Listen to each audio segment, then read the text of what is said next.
ओम श्री परमात्मने नमः। ओम श्री परमात्मने नमः। अथ वेदांत दर्शन अथ वेदांत दर्शन शांति पाठः। शांति पाठः। ओम पूर्णमद पूर्णमिदं पूर्णात् पूर्णमुदच्यते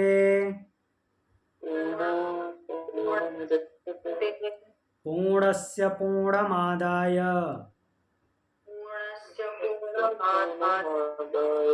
पूर्णमेवावशिष्यते। ओम शांति शांति शांति। तो चलिए आज वेदांत दर्शन आरंभ करेंगे।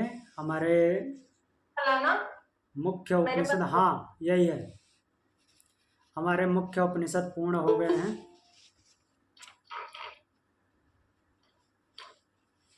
तो 11 मुख्य उपनिषदों को हमने पढ़ा। तो उपनिषद को ही वेदांत बोलते हैं।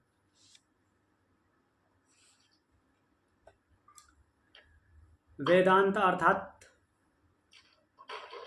वेदों का अंत, अर्थात वेदों के ज्ञान की पराकाष्ठा। वेदांत का मतलब वेदों का अंतिम पेज नहीं समझना है। वेदों के ज्ञान की पराकाष्ठा जो है वो वेदांत है, और वो है उपनिषद। तो उपनिषद को वेदांत बोलते हैं, जिसमें से 11 मुख्य उपनिषद आते हैं, जिनपे शंकराचार्य जी ने भाष्य लिखा है, आदि गुरु शंकराचार्य, जो कि अद्वैत वेदांत के प्रतिपादक हैं। और भी बहुत सारे लोग भाष्य लिखे हैं। ये जो वेदांत दर्शन हम जो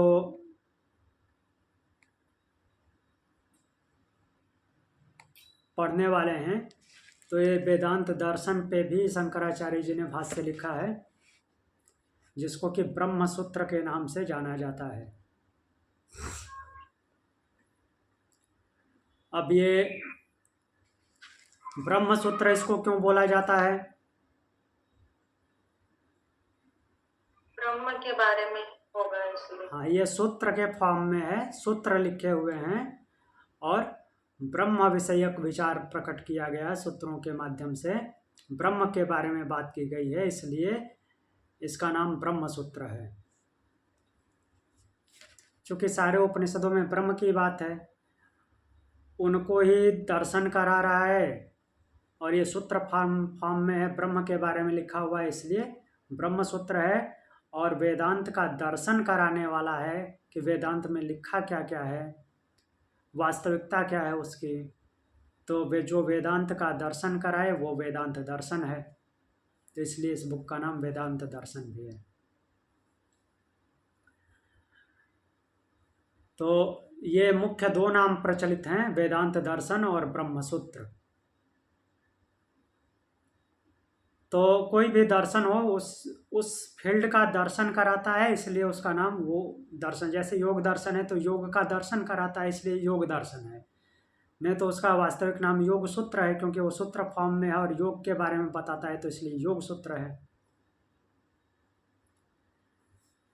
तो वैसे ही ये वेदांत दर्शन है, जो कि ब्रह्म सूत्र है।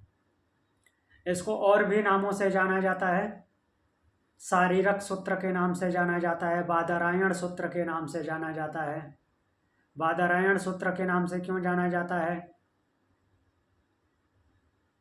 बादरायण नाम है ना इनका।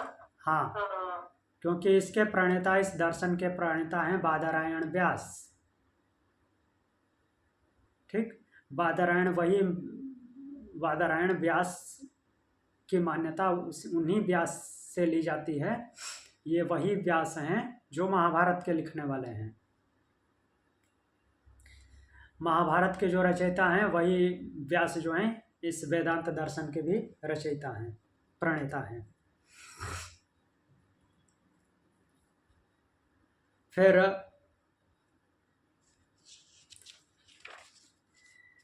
अब आते हैं इस दर्शन की और क्या क्या विशेषताएं हैं। वैसे वेदांत दर्शन पर बहुत सारे भाष्य लिखे गए हैं। भाष्य क्या होता है? जो मूल पुस्तक है उसका विस्तार करना, मीन्स उसको और विस्तार में लिखना, खोल खोल के समझाना, उसको भाष्य बोलते हैं। तो उस पर बहुत सारे लोग इस वेदांत दर्शन पे अर्थात ब्रह्म सूत्र पे बहुत सारे लोगों ने भाष्य लिखा हुआ है, जिसमें से कुछ मुख्य भाष्य हैं जो हमारे मुख्य आचार्य हैं उनके भाष्य हैं। तो उनको हम देखेंगे कि कौन कौन लोग इस पे मुख्य रूप से किन के भाष्यों को प्रमुखता दी जाती है या किन के भाष्य ज़्यादा प्रसिद्ध हैं उनको देखते हैं। वो अलग अलग सिद्धांतों का भी प्रतिपादन करते हैं। तो सबसे पहले आते हैं हमारे आदि गुरु शंकराचार्य। उनका सिद्धांत क्या है? अद्वैत। हाँ, अद्वैत सिद्धांत। अद्वैत सिद्धांत जहाँ पे कुछ भी दो नहीं है, सब कुछ एक ही है। सब कुछ एक ही है, कुछ भी दो नहीं है। और उनका एक मंत्र है, ब्रह्म सत्य जगन मिथ्या जीवो ब्रह्मैव नापरो। ब्रह्म सत्य है, जगत मिथ्या है, जीवो ब्रह्मैव, जीव ब्रह्म ही है, ना परो, उसके अलावा उसके अतिरिक्त कोई और नहीं है।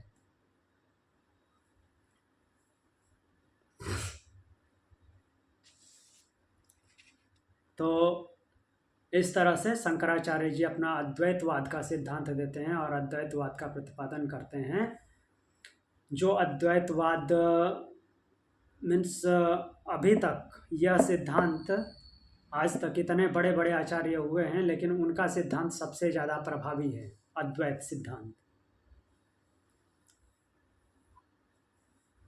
तो उपनिषदों के माध्यम से ही उन्होंने अद्वैत सिद्धांत का प्रतिपादन किया है।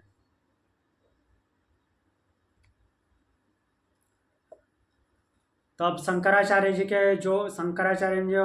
वेदांत दर्शन पे भाष्य लिखा है, उस भाष्य का नाम है शांकर भाष्य। उनके जितने भी भाष्य हैं, जो भी वो भाष्य लिखते हैं, चाहे उपनिषदों पर लिखे हों, चाहे वेदांत दर्शन पर लिखे हों, चाहे भगवत गीता पे भाष्य लिखते हैं, उनके सभी भाष्यों का नाम है शांकर भाष्य। शंकराचार्य द्वारा लिखा गया भाष्य जो है शांकर भाष्य है। और वे अद्वैतवाद के प्रतिपादक हैं, अद्वैतवाद सिद्धांत के प्रतिपादक हैं शंकराचार्य जी। अब शंकराचार्य जी के बारे में भी थोड़ा बहुत जान लेते हैं। उनकी शिक्षा कहाँ पे आरंभ हुई थी?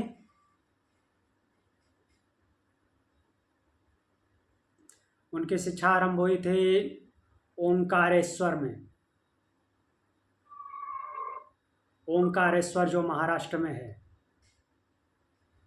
उनके गुरु थे गौड़पादाचार्य, जिन्होंने मांडुक्य उपनिषद पे बहुत बड़ी व्याख्या लिखी है, मांडुक्य कारिका। तो गौड़पादाचार्य उनके गुरु हैं, जिनको भगवत प्रभुपाद भी बोलते हैं। तो वहाँ पे वो नर्मदा नदी के किनारे ओंकारेश्वर में रहते थे। और शंकराचार्य जी का जन्म कहाँ पे हुआ है? कौन से स्टेट में हुआ था? शंकराचार्य जी का जन्म कौन से स्टेट में हुआ था, बताइए। साउथ से है ना वो? हाँ, साउथ से हैं, तो कौन से स्टेट में हुआ था साउथ में?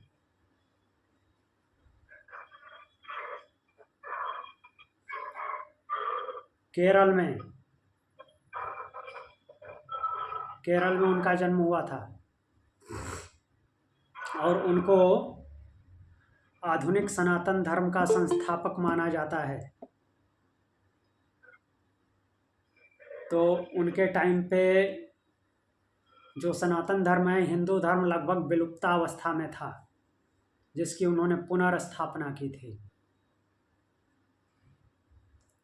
बौद्ध का बोलबाला था उस टाइम पे, बौद्ध चरम पे था अपने। तो उन्होंने बहुत सारे शास्त्रार्थ किए और उनके साथ और भी लोग थे। उनसे पहले भी लोग संघर्ष कर रहे थे, लाइक कुमारिल भट्ट उनसे पहले थे। कुमारिल भट्ट के शिष्य थे मंडन मिश्र, जिनसे शंकराचार्य जी का शास्त्रार्थ हुआ था और शंकराचार्य ने उनको पराजित किया था। मंडन मिश्र और उनकी पत्नी थी उभय भारती, जो कि उभय भारती निर्णायक की भूमिका में थी, शास्त्रार्थ के मीडिएटर थे वो। तो वही जब मंडन मिश्र पराजित हो गए तो वो उनके शिष्य बन गए, शंकराचार्य के शिष्य बन गए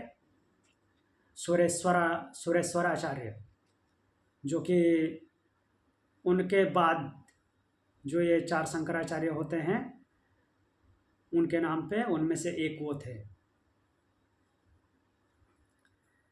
फिर ओंकारेश्वर की बात आती है। ओंकारेश्वर में ये अपने गुरु के पास पहुँचे थे और ये प्रचलित है उनके बारे में कि जब उनसे आचार्य ने पूछा कि तुम कौन हो, तो उन्होंने ये जो निर्वाण षटकम हम पढ़ते हैं, तो निर्वाण षटकम के माध्यम से अपना परिचय दिया था।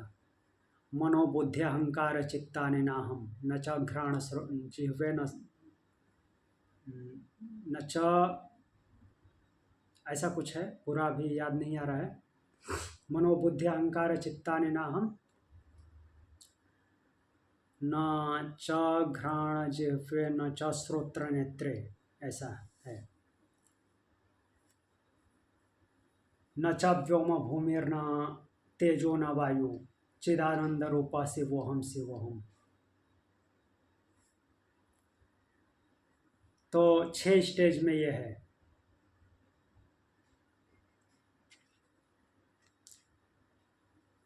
तो इस माध्यम से, इस निर्वाण षटकम के माध्यम से उन्होंने अपना परिचय दिया था अपने गुरु को। और वहाँ पे ओंकारेश्वर में उनकी 108 फीट ऊंची प्रतिमा है। अभी जब शिवराज सिंह चौहान वहाँ के मध्य प्रदेश के मुख्यमंत्री थे, सॉरी मैंने महाराष्ट्र बोला था ना, महाराष्ट्र में नहीं है, मध्य प्रदेश में है। तो ओंकारेश्वर मध्य प्रदेश में, जो वहाँ पे जब ये मुख्यमंत्री थे शिवराज सिंह चौहान, तो उस टाइम पे स्थापित हुई थी उनकी 108 फीट ऊंची प्रतिमा, जिसको स्टैचू ऑफ वननेस बोलते हैं, अद्वैत प्रतिमा। इन सब कुछ एक ही है, दूसरा कोई नहीं है। तो ये रहा शंकराचार्य जी का परिचय। उन्होंने इस पे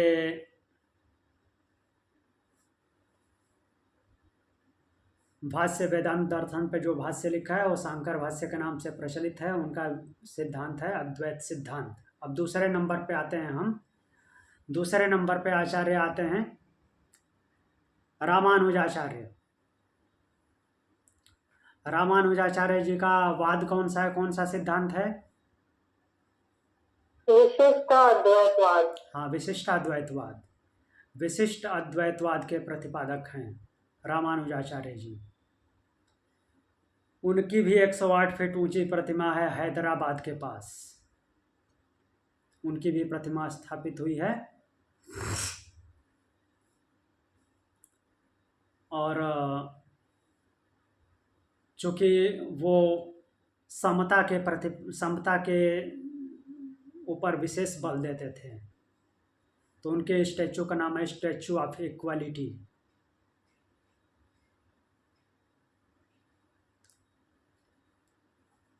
तो रामानुजाचार्य जी के सिद्धांत का नाम है विशिष्टाद्वैतवाद।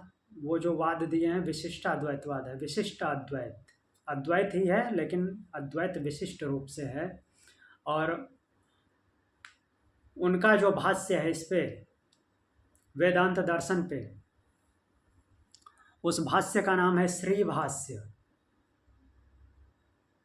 श्री भाष्य उनके भाष्य का नाम है।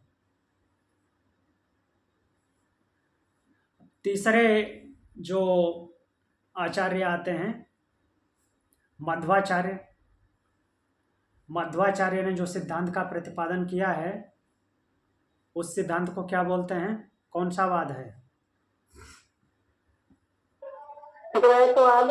हाँ, द्वैतवाद। वो दो की धारणा मानते हैं, ब्रह्म और जीव दोनों अलग हैं और दोनों कभी एक नहीं होते, ऐसा बोलते हैं वो। ब्रह्म और जीव दो अलग अलग हैं, अर्थात परमात्मा और जीवात्मा, इन दो का कॉन्सेप्ट लेके वो चलते हैं। और उन्होंने इस वेदांत दर्शन पे अर्थात ब्रह्म सूत्र पे भाष्य लिखा हुआ है। तो उनके भाष्य का नाम है पूर्ण प्रज्ञ भाष्य। वो पूर्ण प्रज्ञ भाष्य लिखते हैं, ब्रह्म सूत्र पे जो भाष्य लिखते हैं उनका नाम है पूर्ण, उसका मध्वाचार्य जी के भाष्य का नाम पूर्ण प्रज्ञ भाष्य है। चौथे नंबर पे आते हैं निम्बार्काचार्य। प्रभु, इनका जो पूर्ण प्रज्ञ भाष्य लिखा है, नाम दोबारा बताएंगे? मध्वाचार्य। मध्वा। हाँ, ठीक है। बाकी दो हो गए, शंकराचार्य और रामानुजाचार्य। रामानुजाचार्य। तीसरे मध्वाचार्य हैं, पूर्ण प्रज्ञ भाष्य लिखे हैं। चौथे आते हैं निम्बार्काचार्य। निम्बार्काचार्य का सिद्धांत कौन है, कौन सा वाद है? द्वैताद्वैत। जी, निम्बार्काचार्य जो हैं द्वैताद्वैत के प्रतिपादक हैं। द्वैत भी और अद्वैत भी, कुछ मामलों में द्वैत, कुछ मामलों में अद्वैत। तो इन्होंने जो भाष्य लिखा है, उस भाष्य का नाम है वेदांत पारिजात सौरभम। वेदांत पारिजात सौरभम अर्थात वेदांत रूपी पारिजात पुष्प का सुगंध, सौरभ।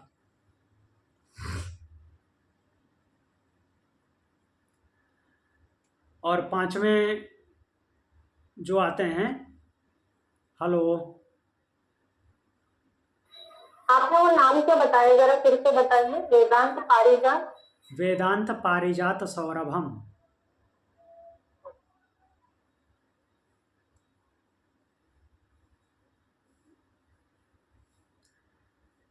वेदांत पारिजात सौरभम, ये किसने ये भाष्य लिखा है?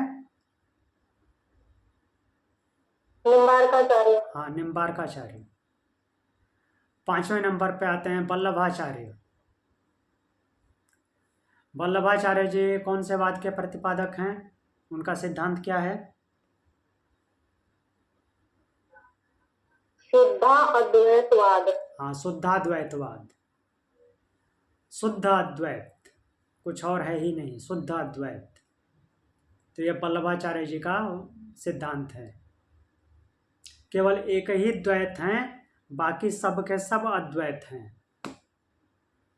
केवल मध्वाचार्य द्वैत हैं, ये याद रखना है। बाकी सभी किसी न किसी रूप में अद्वैत हैं। और शंकराचार्य तो पूर्ण रूप से अद्वैत हैं ही। तो वल्लभाचार्य जी जो उनका सिद्धांत है शुद्धाद्वैतवाद, और वो इस वेदांत दर्शन पे भाष्य लिखते हैं। उनके भाष्य का नाम है अणुभाष्य। अणुभाष्य। बाकी और लोगों ने भी बहुत सारे भाष्य लिखे हैं, बट इनके भाष्य ज़्यादा प्रचलित हैं, और उसमें भी सबसे ज़्यादा प्रचलित हैं शंकराचार्य का शांकर भाष्य और दूसरे नंबर पे रामानुजाचार्य का श्री भाष्य। प्रभु वल्लभाचार्य जी का वो फिर से बता दीजिए नाम। क्या चीज? सिद्धांत का, उनका सिद्धांत। सिद्धांत। हाँ, उनका सिद्धांत है शुद्धाद्वैतवाद।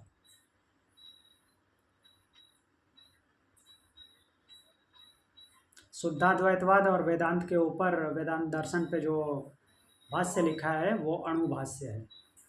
अणुभाष्य। हाँ,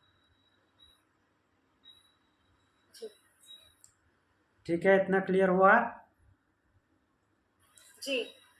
5 आचार्य हमने देखे, 5 आचार्यों के 5 वाद अर्थात 5 तरह के सिद्धांत और 5 के वेदांत दर्शन पे भाष्य, उनका नाम क्या क्या है? शांकर भाष्य, श्री भाष्य, पूर्ण प्रज्ञ भाष्य और वेदांत पारिजात सौरभम और अणुभाष्य।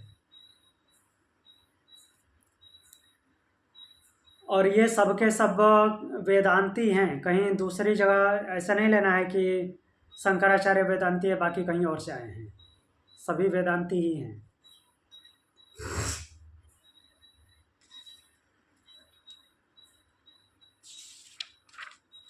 अब हमारे दर्शन शास्त्र की बात कर लेते हैं। भारतीय दर्शन कुल कितने हैं मीनाक्षी मैम? 6।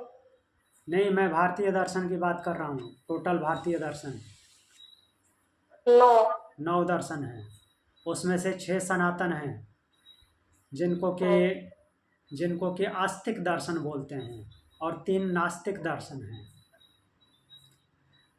तो 6 आस्तिक दर्शन है, 3 नास्तिक दर्शन है। 6 आस्तिक दर्शन में है, पहला दर्शन है सांख्य दर्शन, दूसरा है योग दर्शन, तीसरा न्याय दर्शन, चौथा वैशेषिक दर्शन, पांचवा मीमांसा दर्शन या पूर्व मीमांसा दर्शन, छठा वेदांत दर्शन। धीरे बोलिए।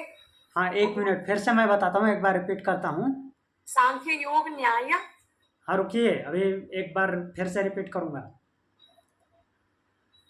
लास्ट है वेदांत दर्शन, फिर से पहले से बताता हूँ। सांख्य दर्शन पहला नंबर। सांख्य दर्शन के प्रणेता कौन है? कपिल मुनि। कपिल मुनि। हाँ, मार्क जी लिख लीजिएगा तो बताइएगा। हाँ जी, नोट्स बन रहे। हाँ, हो गया जी। सांख्य के प्रणेता कपिल मुनि। दूसरा योग दर्शन। योग दर्शन के प्रणेता कौन है? महर्षि पतंजलि। हाँ, जिनका हम रोज गुणगान करते हैं, महर्षि पतंजलि। तीसरे न्याय दर्शन। न्याय दर्शन के प्रणेता गौतम ऋषि। हाँ, अक्षपाद गौतम। अक्षपाद गौतम न्याय दर्शन के प्रणेता। ये गौतम ऋषि कौन है? वो वाले? हाँ, वही जिनका हम बार बार नाम पढ़ते आए हैं। अच्छा, गौतम गौतम गौतम। आपने कुछ और भी नाम बोला ना, क्या बोला? अक्षपाद गौतम। अक्षपाद। हाँ, और कपिल मुनि, उन्हीं कपिल मुनि को कंसीडर किया जाता है जिन्होंने सगर के 60,000 पुत्रों को भस्म कर दिया था।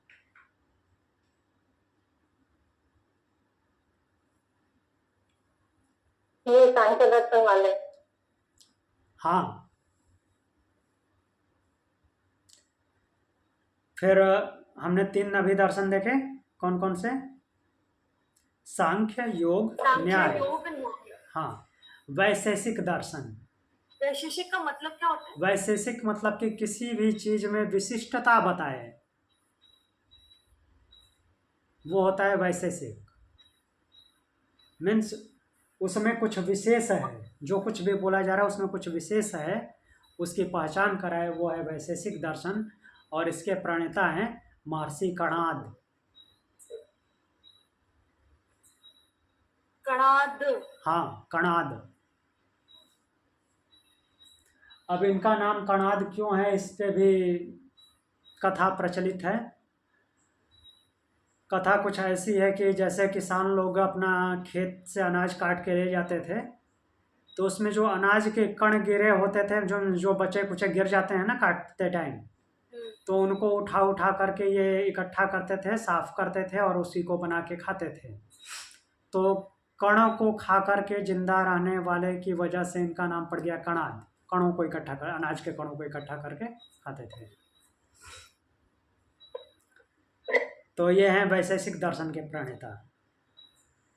पांचवा दर्शन है मीमांसा दर्शन, जिसको कि पूर्व मीमांसा भी बोलते हैं। मीमांसा। मीमांसा। मीमांसा। हाँ, माँ पे छोटी की मात्रा रहेगी, फिर माँ पे बिंदी और समया की मात्रा, मीमांसा। मीमांसा दर्शन, इसको पूर्व मीमांसा भी बोला जाता है। अब पूर्व मीमांसा क्यों बोला जाता है? क्योंकि वेदांत को उत्तर मीमांसा बोला जाता है। मीमांसा है कि वी फॉर विक्ट्री। नहीं, विमांसा नहीं बोल रहा हूँ, मीमांसा। मी। हाँ,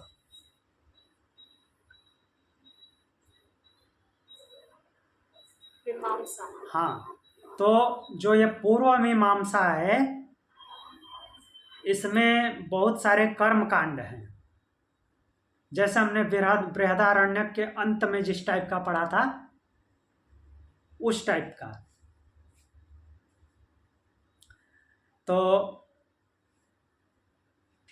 बहुत सारे लोग इसको, इस दर्शन को अर्थात पूर्व मीमांसा जो है, पूर्व मीमांसा को दर्शन में रखने से रिजेक्ट करते हैं, ये दर्शन नहीं है।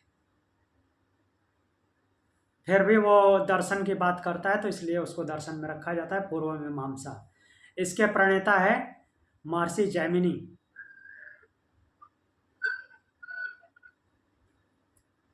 और ये महर्षि जैमिनी महर्षि वेद व्यास के शिष्य हैं। वेद व्यास ने इनको वेद पढ़ाए थे, स्पेशली मुख्य रूप से सामवेद पढ़ाया था। सामवेद नहीं, यजुर्वेद। यजुर्वेद पढ़ाया था। यजुर्वेद से ही इन्होंने वो कर्मकांडीय सिद्धांतों को लेकर के मीमांसा की रचना की, जिसमें इन्होंने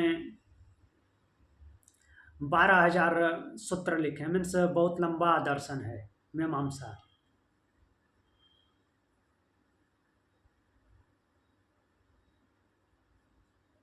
तो 12,000 नहीं, कुछ अलग सूत्रों की संख्या याद नहीं आ रही है। 12, इसमें 12 अध्याय हैं। 12 अध्याय हैं,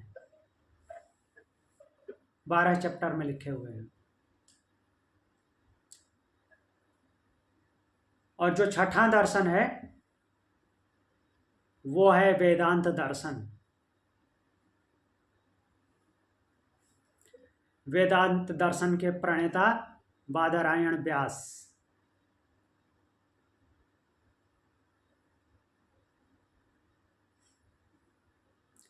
अब ये बादरायण व्यास महर्षि वेद व्यास ही हैं, ये कैसे प्रूफ होता है?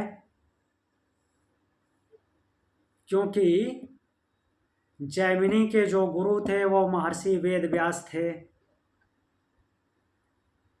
और जो जैमिनी ऋषि महर्षि जैमिनी अपना मीमांसा दर्शन लिखते हैं, उसमें कई जगह पे बादरायण व्यास का नाम लेते हैं। तो दूसरे व्यास का नाम क्यों लेंगे? अपने गुरु का ही नाम लेंगे ना।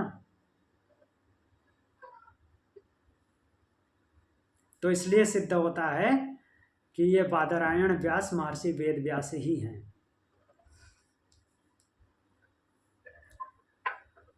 तो मार्ग जी हो गए 6 दर्शन।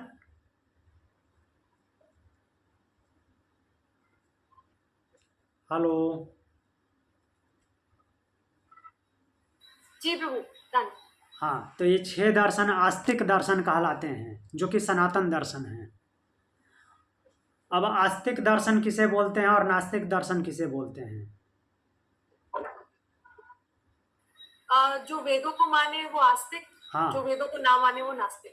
जो वेदों की सत्ता को मानता है, जो वेदों की सत्ता को स्वीकार करता है कि हाँ इसमें जो बात लिखी है वो सही है, वो आस्तिक है, वो आस्तिक दर्शन है।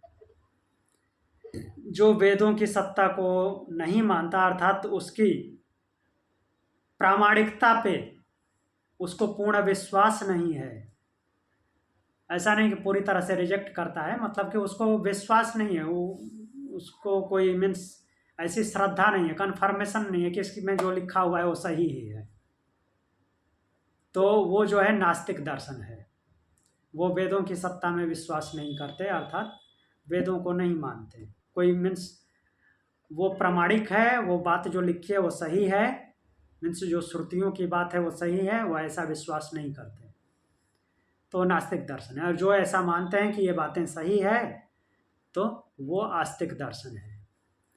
इसमें ऐसा ईश्वर से कोई संबंध नहीं है कि ईश्वर को मानने वाला आस्तिक, ईश्वर को ना मानने वाला नास्तिक, नहीं। हमारा जो पहला ही दर्शन है सांख्य दर्शन, वो कहीं पे ईश्वर की बात ही नहीं करता, वो परमात्मा शब्द लिया ही नहीं, नहीं ईश्वर शब्द लिया है कहीं पे। तो अगर ईश्वर की वजह से हम आस्तिक नास्तिक मानने लगे तो फिर नास्तिक दर्शन हो जाएगा। तो इसलिए जो वेदों की सत्ता को, अर्थात वेद में जो लिखा है श्रुतियों की बात को मानता है, वो आस्तिक दर्शन है। जो नहीं मानता वो नास्तिक दर्शन है, अर्थात जो उसकी प्रामाणिकता पर विश्वास नहीं करता वो नास्तिक दर्शन है। अब नास्तिक दर्शन में कौन कौन से आते हैं?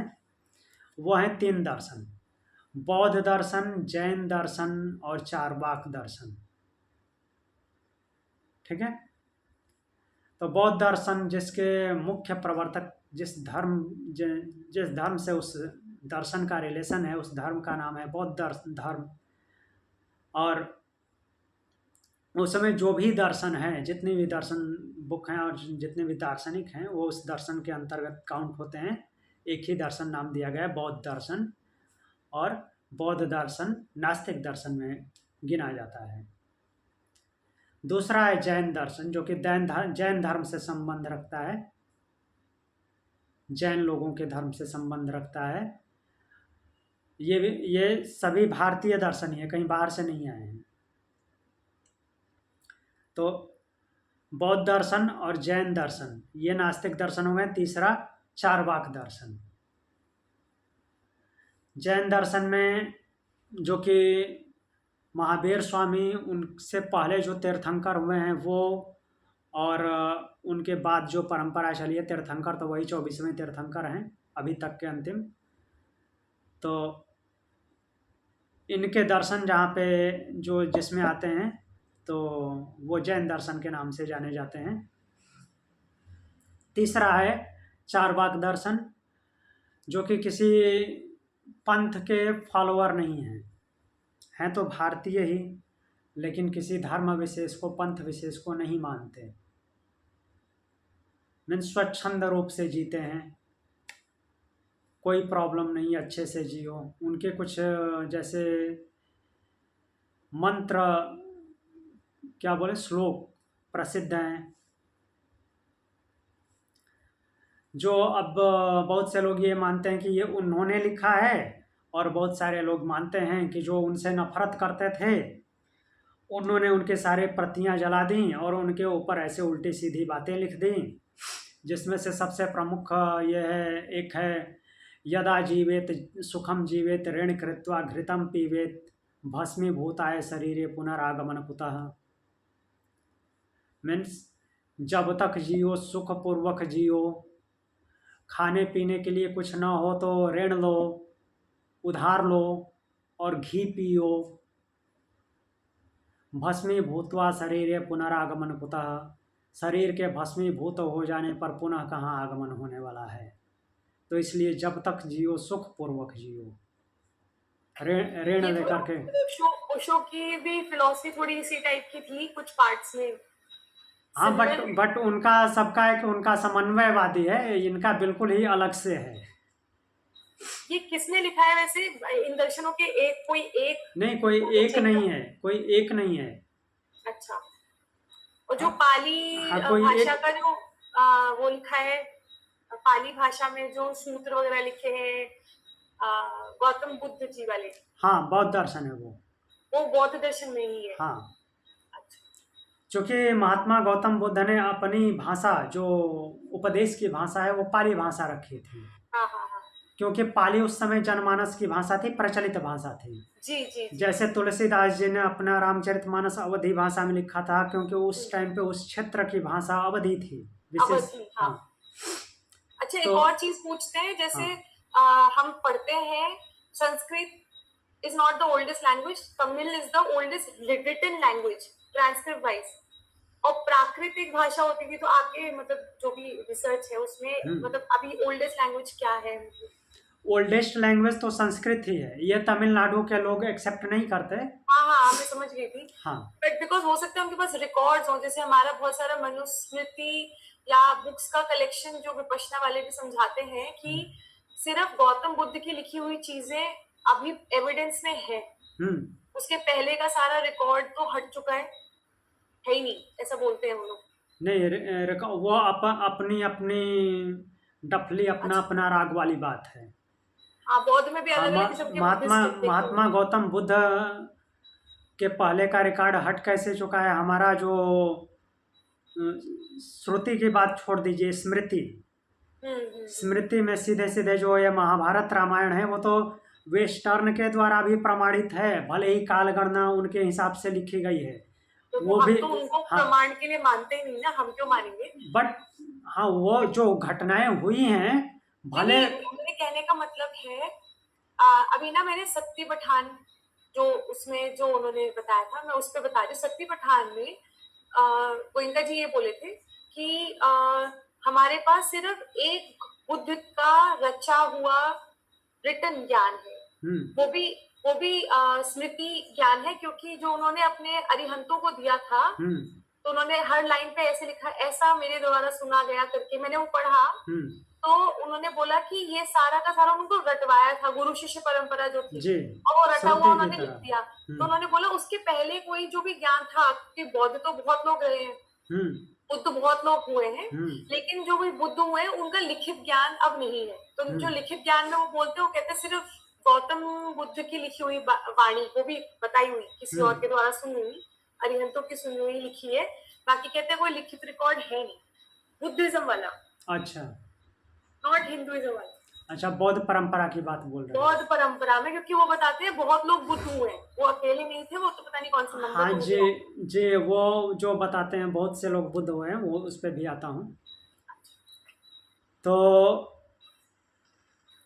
अब हाँ, हमारे धर्म की नहीं बात बोल रहे थे तो ठीक है, मीन्स सनातन की बात नहीं बोल रहे थे तो भी सही है, क्योंकि सनातन में अगर हाँ वो कालगणना की बात कर रहे थे कि जैसे कि हम लोग, हमारे में से बहुत सारे लोग या फिर वेस्टर्न के लोग इसको रामायण महाभारत की बातों को प्रामाणिक नहीं मानते, लेकिन जो बुक है उसको प्रामाणिक मानते हैं, इतना मानते हैं कि लिखा हुआ है। भले ही हम अपने हिसाब से बोलते हैं कि हमारा रामायण काल जो है 9 लाख साल पुराना है, ऐसा ही बोलते हैं ना, 9 लाख साल पुराना है, लेकिन उन्होंने जो उनके जो हिस्टोरियंस हैं उन्होंने भी खुद बोला है कि इसका रचना काल जो है 700 ईसा पूर्व है। हमारा 9 लाख साल पुराना छोड़ भी दीजिए, तो उनके हिसाब से भी 700 ईस्वी पूर्व में हुआ था, 700 BC। ये 700 BC में ये लिखा गया था, भले ही ऐसा हुआ हो या ना हुआ हो अलग की बात है। तो 700 BC जो है वो 500 BC से तो पहले ही आता है ना, महात्मा गौतम बुद्ध से। दूसरी बात आती है हम बौद्ध धर्म की। तो बौद्ध धर्म में जैसे कि जो त्रिपिटक हैं उनको भी तो महात्मा गौतम बुद्ध के द्वारा ही प्रणीत माना जाता है, सुत्त पिटक, विनय पिटक, अभिधम्म पिटक।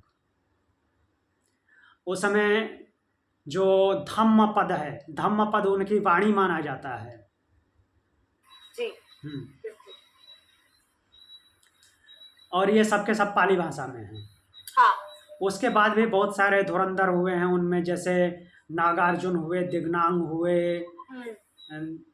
आपको तो नाम भी याद है, मुझे नाम भी याद है। धम्मकीर्ति हुए। हाँ, इनके बारे में मैं पढ़ा हूँ इसलिए याद है। तो दिग्नांग जो हैं कालिदास के टाइम पे थे। क्या नाम है? दिग्नांग। देखने नाम की सुनाई नहीं हाँ, मैंने। दिग्नांग बहुत बड़े मीन्स ये थे, बौद्ध धर्म के दार्शनिक थे। अच्छा। नागार्जुन का नाम आपने सुना होगा। जी जी, हाँ, नागार्जुन सुना है। नागार्जुन उनके बाद के थे। अच्छा। नागार्जुन जो है, नागार्जुन की एक बुक फेमस है, उन्होंने लिखी नहीं है, मीन्स उनमें और एक राजा मिलिंद थे, जो कि एक्चुअली उनका नाम था मिलिंडार। मिलिंडार जो कि विदेशी आक्रमणकारी थे एक्चुअल में, जैसे कनिष्क था। जी।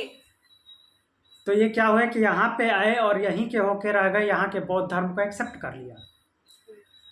तो कुछ इसी तरह के, जैसे हमारा ये ब्रह्म सूत्र में या फिर ये उपनिषदों में जैसी बात आती है, वैसा ही कुछ संवाद उनके बीच में हुआ है। तो वो जो मिलिंद प्रश्न है, मीन्स मिलिंद ने प्रश्न पूछे हैं नागसेन से, और नागसेन और मिलिंद के बीच जो संवाद चला है, उस बुक का नाम है मिलिंद पन्हो। पन्हो चूंकि पाली भाषा से रिलेटेड शब्द है, पन्हो मतलब कि प्रश्न, मिलिंद के प्रश्न। तो उसमें यही है कि जब मिलिंद जाते हैं नागसेन के पास, तो नागसेन पूछते हैं कि आप कौन हो, तो आप अपना नाम बताते हैं। तो पूछते हैं कि क्या आपका ये जो शरीर है ये मिलिंद है, या फिर जो आप बोल रहे हो वो वाणी मिलिंद है, या अलग अलग अंगों का नाम लेके बताते हैं कि क्या ये मिलिंद है। वो सब में बोलते जाते हैं नहीं ये मिलिंद नहीं है, ये मिलिंद नहीं है, ये मिलिंद नहीं है। फिर पूछते हैं कि आप आए कैसे हो, तो बोले कि रथ से आया हूँ। तो फिर बोलते हैं कि रथ कहाँ पे है, तो रथ दिखाते हैं। तो फिर बोलते हैं कि क्या इसके घोड़े रथ हैं, या उसकी जो धुरी है वो रथ है, उसकी पहिया है वो रथ है। तो ऐसे करके प्रश्न पूछते हैं, बोलते हैं कि नहीं ये सब कुछ मिला के रथ है। तो इस तरह का संवाद चलता है। तो वो भी काफ़ी फेमस बुक है, बट उसको भी मैंने पढ़ा है, लेकिन ऐसे मैं पक्षपात करके नहीं बोल रहा हूँ कि सनातन का हूँ तो इसलिए भगवत गीता पढ़ी नहीं। भगवत गीता और बाकी दूसरी बुक को भी पढ़ के ऐसा ही लगा, यहाँ तक कि धम्म पद को भी पढ़ के भगवत गीता में बहुत कुछ ज़्यादा है। तो हम आगे अपने वेदांत दर्शन पे फिर से वापस आते हैं। तो छह सनातन दर्शन देख लिए, और 3 नास्तिक दर्शन, आस्तिक दर्शन, और 6 आस्तिक और 3 नास्तिक दर्शन, जिसमें चारवाकों की बात हम कर रहे थे। यदा जीवेत सुखम जीवेत ऋण कृत्वा घृतम पीवेत भस्मीभूताय शरीरे पुनरागमन कुतः। और एक और है पीत्वा पीत्वा पुनः पीत्वा यावत पतति भूतले। मीन्स पियो पियो और पियो, और तब तक पियो जब तक कि भूतले जमीन पर मत गिर जाओ। और फिर उसके आगे कुछ और लिखते हैं, सेकंड पैरा पूरा याद नहीं है। उत्तिष्ठ पुनः पीत्वा, मीन्स फिर जब होश में आओ तो फिर पियो।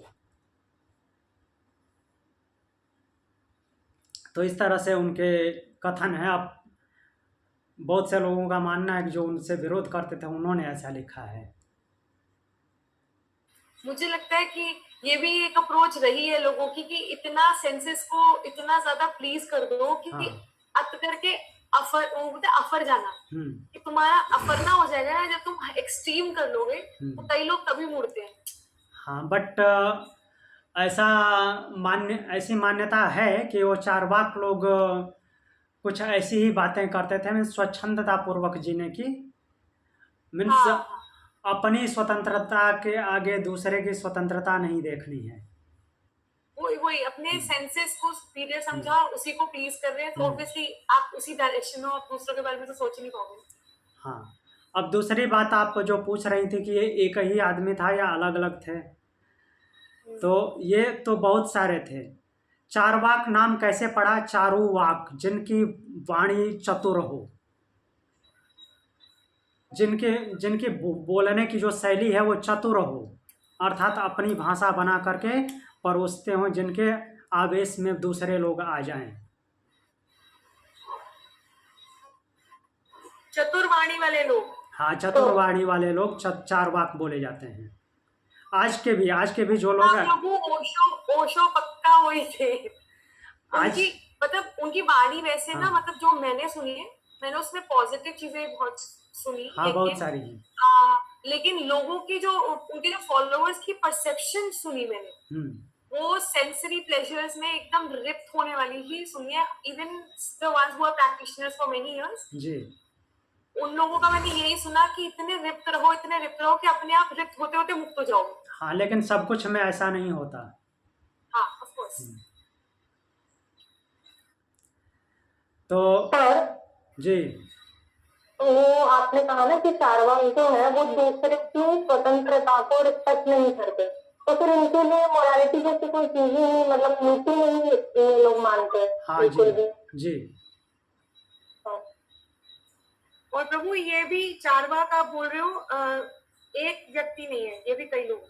हाँ जी, जैसे कि आज भी लोग मीठी मीठी बातें बना के बोलते हैं अपना काम निकालने के लिए, वो चारवाक में ही काउंट होंगे।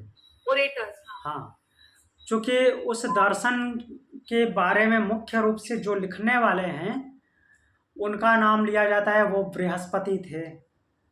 अब ये बृहस्पति देवगुरु हैं या कौन है, ये कहीं नहीं मेंशन है। चारवाक दर्शन के मुख्य प्रणेता जो हैं वो बृहस्पति हैं, इसलिए उसको बारहस्पत्य दर्शन बोला जाता है।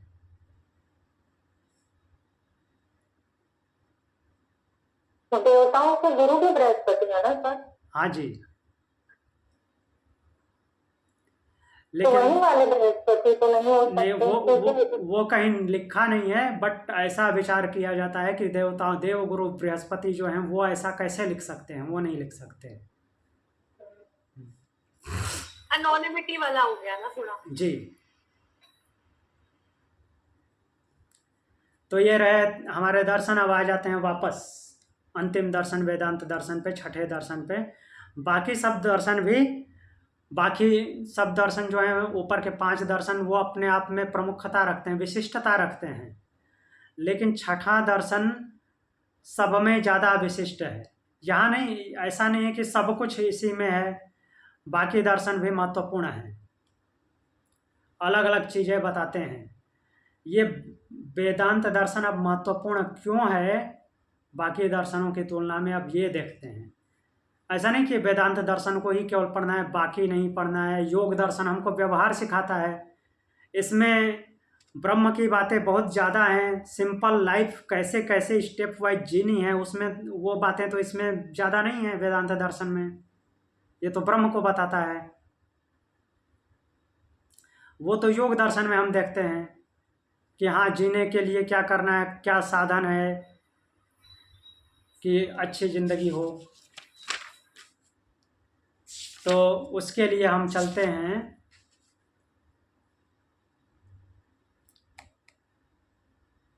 यहाँ पे ये विषय सूची दी हुई है इसकी। हाँ, वेदांत दर्शन। अब देखते हैं, इसमें वेदांत दर्शन में 4 अध्याय हैं और प्रत्येक अध्याय में 4 पाद हैं, 4 पादों में विभाजित है प्रत्येक अध्याय।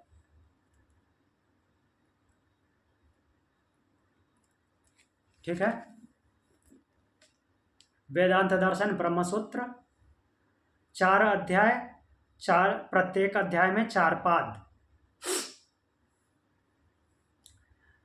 तो ये विशिष्ट क्यों है? यहाँ पे ब्रह्म की बात हुई है, बाकी दर्शनों में भी अलग अलग बात हुई है। सांख्य दर्शन में प्रकृति पुरुष की बात है, योग दर्शन में योग उससे युक्त होने, संयुक्त होने की बात है, यहाँ तक कि ईश्वर की भी बात है। क्लेशकर्म विपाका से अपरामृष्ट पुरुष विशेष ईश्वर, वहाँ पे ईश्वर की परिभाषा है। तस्य वाचक प्रणव, उसका वाचक प्रणव है, उसी में है। फिर न्याय दर्शन, न्याय की बात है, न्याय का जो दर्शन करा दे वो न्याय दर्शन है। आज भी बहुत सारे सिद्धांत आते हैं जो अपनी न्याय व्यवस्था है उसमें, जैसे दाय भाग वगैरह वहीं से लिया गया है। मार्ग जी पढ़ा है ना आपने, तो दाय भाग की व्यवस्था जो है वो न्याय दर्शन से ही आता है। फिर आगे वैशेषिक विशिष्टता बताता है न्याय दर्शन जो है, कर्म कांड के सिद्धांत भी देता है। नाट न्याय दर्शन, मीमांसा दर्शन।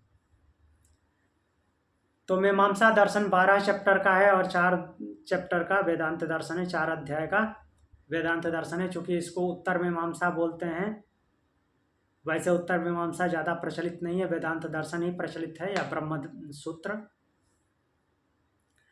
और पूर्व मीमांसा में 12 अध्याय हैं, इसमें 4 अध्याय हैं। तो ऐसा भी बोला जाता है कि ये दोनों मीमांसा ही हैं। जो शिष्य है उसने 12 अध्यायों का एक मीमांसा लिखा, तो पूर्व मीमांसा कहलाया है, और ये 4 अध्यायों का मीमांसा है, उत्तर मीमांसा है। चूँकि यहाँ वहाँ पे जो है कर्म कांड की मीमांसा की गई है, वो पूर्व मीमांसा है। पूर्व मीमांसा इसको क्यों बोला गया, वो तो शिष्य थे, फिर वो पूर्व कैसे हो गए, ये उत्तर कैसे हो गए गुरु होकर के? क्योंकि पहले हम जीवन चक्र से गुजरते हैं, प्रकृति से गुजरते हैं, तो कैसे रहना है, कैसे जीना है, उसके कर्मकांडीय मीमांसा करते हैं, कर्मकांडीय विचार करते हैं, तो इसलिए वो पहले आया।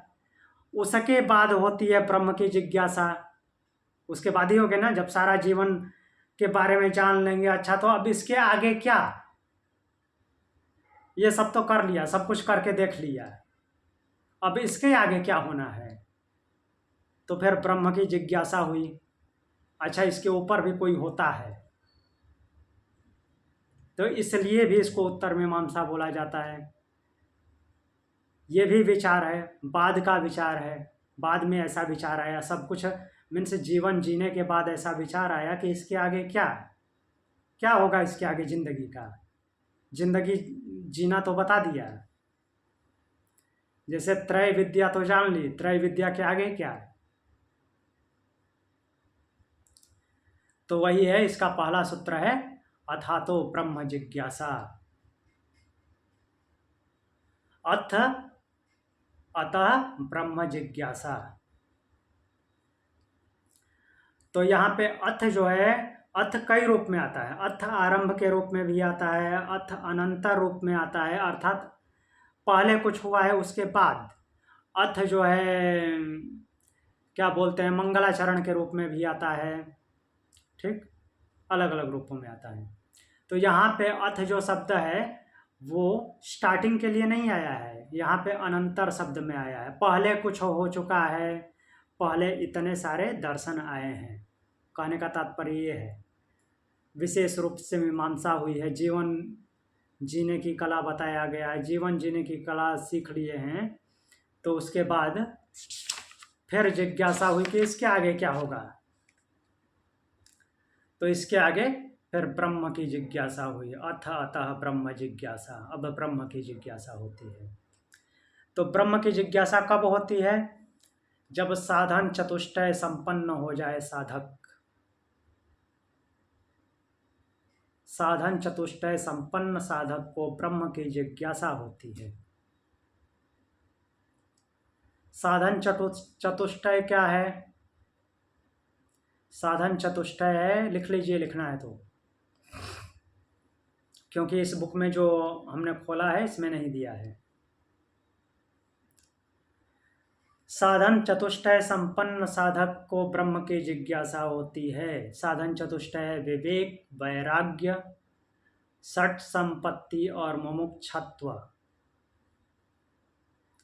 पहला है विवेक, दूसरा है वैराग्य, अनम्यूट कीजिए। साधन चतुष्ट है, संपन्न होने के बाद ब्रह्म जिज्ञासा होती है। हाँ, साधन चतुष्टय संपन्न नहीं है तो ब्रह्म जिज्ञासा वो केवल सुनने कहने वाली ब्रह्म जिज्ञासा है, उसको इनकलकेट करने वाली, ग्रहण करने वाली ब्रह्म जिज्ञासा नहीं है।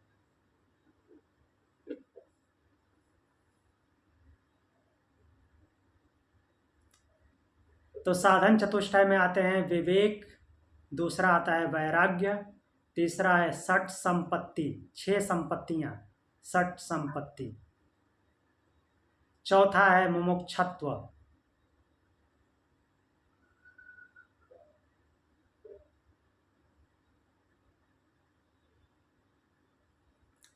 हो गया ये चारों। हाँ। तो विवेक मतलब कि सही गलत का निर्णय करना, सही गलत के निर्णय करने की क्षमता को विवेक बोलते हैं। वैराग्य किसी भी चीज में लिप्त न होना, असंग होना, सारे काम करना लेकिन असंग भाव से, उसमें अटैच न होना, वैराग्य होता है। अब तीसरा आता है षट संपत्ति। षट संपत्ति लिखिए कौन कौन से हैं। पहला नंबर है समन करना, शांत करना, किसको? इंद्रियों को।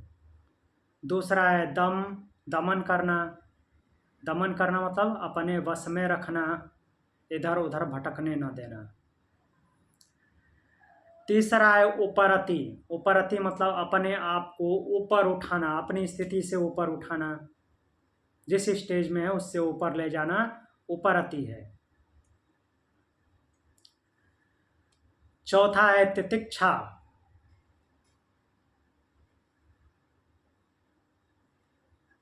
तितिक्षा किसे बोलते हैं?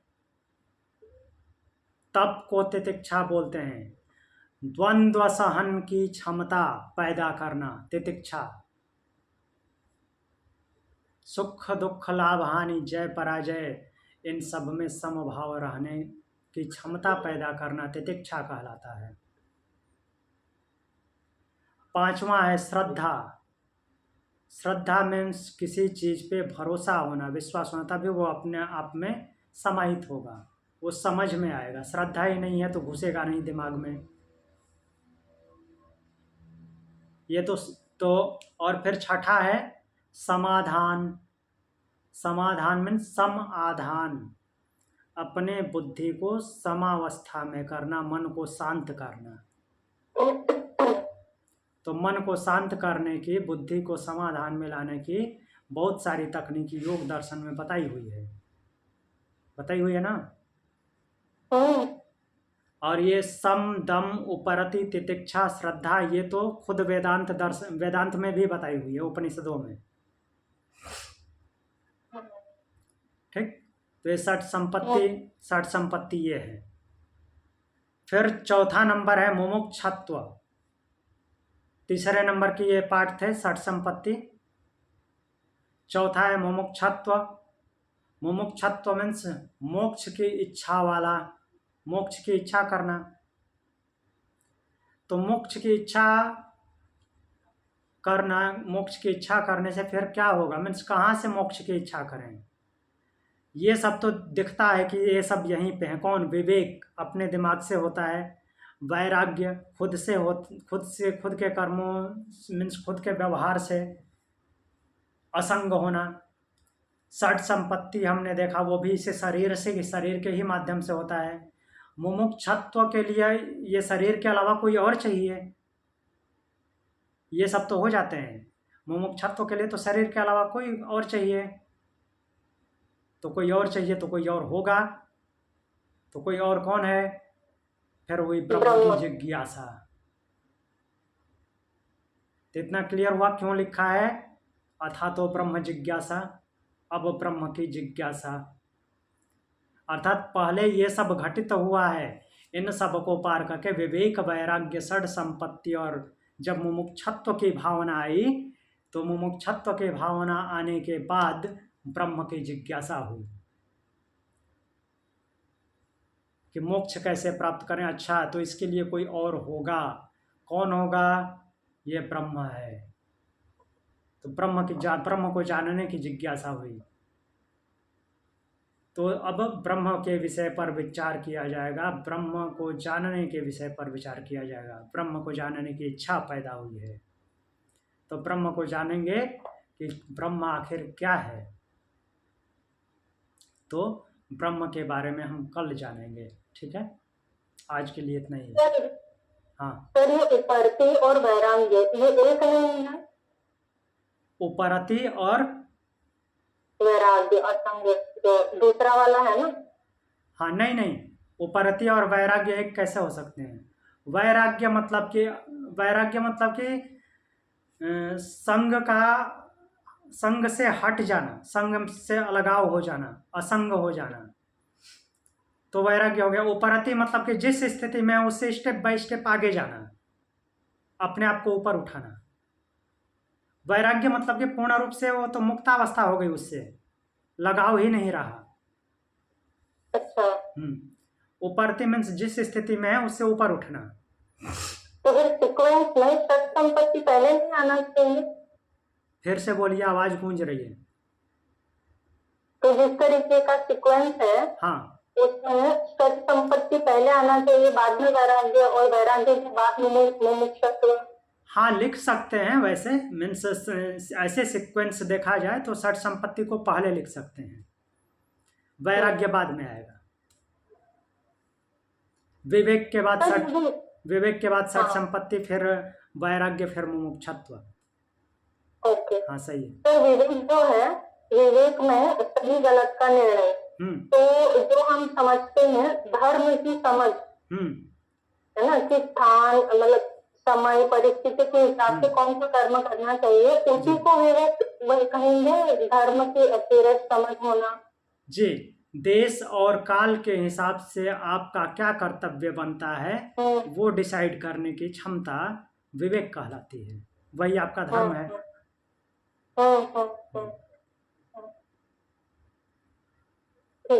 क्लियर है? हाँ।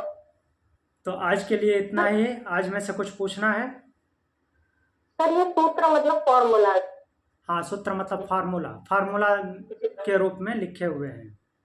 जैसे हमने पतंजलि योग सूत्र में जो पढ़े थे फॉर्मूला, वैसे ही? हाँ, सेम वैसे ही है। अब इसका हम एक्सपेंशन करेंगे। पहले ही मैंने बता दिया वेदांत दर्शन नाम क्यों है। वेदांत का जो दर्शन कराता है, तो हम साथ में ईसादी 9 उपनिषद, मुंडक ये क्या है, छांदोग्य उपनिषद, ईसादी 9 उपनिषद जिसमें 9 उपनिषद हैं। ईसकेन कठ प्रश्न मुंडक मांडुक्य ऐतरेय तैतरेय श्वेता स्वतर 9 उपनिषद, और छांदोग्य उपनिषद प्लस बृहदारण्यक उपनिषद, ये सारे उपनिषद साथ में लेकर के रखना है। कहीं से भी किसी भी मंत्र में लिंक जुड़ सकता है कि कहाँ पे क्या लिखा है। वेदांत का ही दर्शन करना है ना, ये वेदांत है तो वेदांत को साथ में लेकर बैठना है, कहाँ पे बोला है ऐसा।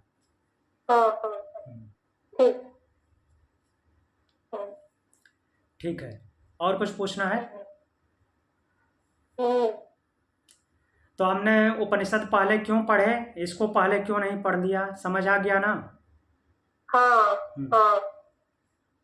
क्योंकि पहले इसको पढ़ेंगे और मान लीजिए कि मैं बताऊंगा कि ये यहाँ पे लिखा है, ये यहाँ पे लिखा है, उसको देख के पढ़ तो लिया, समझ तो आया नहीं कि क्यों यहाँ पे ऐसा लिखा है। तो इसलिए हमने उसको पहले पढ़ा था। तो ये जो सर हमने नोट किया, तो अलग अलग आचार्य थे, उनका अद्वैतवाद, ये सारी चीजें इसमें आ जाएंगी। ये इस दर्शन के लिए भूमिका थी। अच्छा, भूमिका थी। ओके, ठीक है। हाँ, मीन्स इन लोगों ने इसके ऊपर काम किया है, इसलिए ऐसा मैंने बताया। इससे रिलेटेड क्या क्या चीजें हैं इसलिए भी बताया। क्यों यहाँ इन लोगों ने भी बात किया है इसलिए। हाँ, फिर सारे दर्शनों को हमने क्यों देखा, क्यों वेदांत दर्शन ही सर्व प्रमुख है। बाकी की भी महत्ता है, ऐसा नहीं है, बाकी भी अपनी अपनी बातें बताते हैं, लेकिन वेदांत दर्शन अंत में आता है। छठा दर्शन काउंट होता है, जिसको आदि गुरु शंकराचार्य जी ने भी श्रेष्ठ दर्शन माना है बाकी दर्शनों की तुलना में। तो ये क्यों श्रेष्ठ है, वो सब देखने के बाद ही हमने देखा ना, अथातो ब्रह्म जिज्ञासा। वरना केवल अथातो ब्रह्म जिज्ञासा डायरेक्टली पढ़ देते तो क्या समझ में आता, क्यों लिखा है अथातो ब्रह्म जिज्ञासा। अब ब्रह्म की जिज्ञासा, अब ब्रह्म को जानने की इच्छा हुई, तो अब ब्रह्म को जानने की इच्छा तो किसी को भी हो सकती है, क्यों हुई, तभी देखें। मीमांसा के माध्यम से हमने जीवन शैली देखा, अब जीवन जीना सीख लिया। ये जैसे हमने अभी साधन चतुष्टय देखा, साधन चतुष्टय ये सब साधन कर लिया, तो अब इसके आगे क्या है, मुमुक्षत्व के लिए क्या है, तो ब्रह्म मीन्स कोई होगा तो क्या है, ब्रह्म है, तो उस ब्रह्म को जानने की इच्छा हुई। अथ ब्रह्म मतलब जीवन के बाद इन द सेंस मरने के बाद नहीं, कि जीवन का जब ये पूरा हुआ, इसके बाद क्या एक्सप्लोर करे लाइफ का पर्पस जी, तो ये फिर ब्रह्म की तरफ है। हाँ, किस लिए इतना सब कुछ किया, इसके आगे क्या होने वाला है। हाँ। सर एक और बात, ये जो मैं आपको जब बता रही थी तब इनके नाम एक बार आपने नोट करवाया था ये सब अलग अलग आचार्य, इसमें लास्ट में चैतन्य महाप्रभु का भी नाम था। हाँ जी, अचिंत्य भेदाभेद और अकथनीय उनका था। वो सर अचिंत्य भेदाभेद, उसी को अकथनीय कहा जाता है। हाँ, तो ये भी अद्वैत में ही आएगा, अद्वैतवाद में ही आएगी। अचिंत्य भेदाभेद उसी टाइप का है जैसे कि द्वैताद्वैत है। द्वैताद्वैत से हाँ कुछ और ज़्यादा गंभीरता है उसमें। द्वैताद्वैत मतलब कि द्वैताद्वैत में तो कुछ मामलों में द्वैत और कुछ मामलों में अद्वैत। अचिंत्य भेदाभेद, भेद भी है, भेद है, लेकिन वो अभेद के रूप में, उसमें कहाँ से भेद करें पता नहीं चल रहा है। अच्छा, ओके। तो इसलिए काफी पारदर्शी है, दोनों को डिवाइड नहीं कर सकते। हाँ जी। अच्छा, ठीक है, और कुछ? मार्ग जी चली गई हैं? पता नहीं। ठीक है, तो आज के लिए इतना ही। कल मिलते हैं फिर। अथातो ब्रह्म जिज्ञासा फिर से एक बार देखेंगे, उसके आगे चलेंगे। प्रणाम। ओम शांति। ओम शांति। प्रणाम सर।